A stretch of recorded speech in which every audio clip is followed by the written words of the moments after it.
శివాయ అని జపించిన క్షణంలో మీ చుట్టూ కనిపించని ఆయుధాలు ఏర్పడతాయి. Please like, share, subscribe.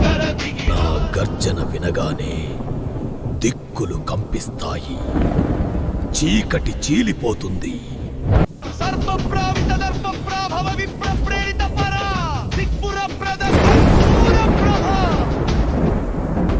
మీ దారి ఎంత చీకటిగా ఉన్నా మీ వెనుక అగ్నిలా, మీ ముందు వైపు వెలుగులా నేనుంటాను.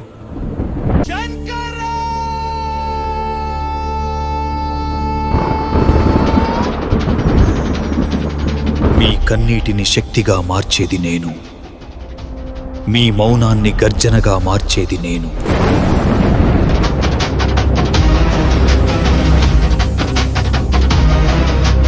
Please like, share and subscribe.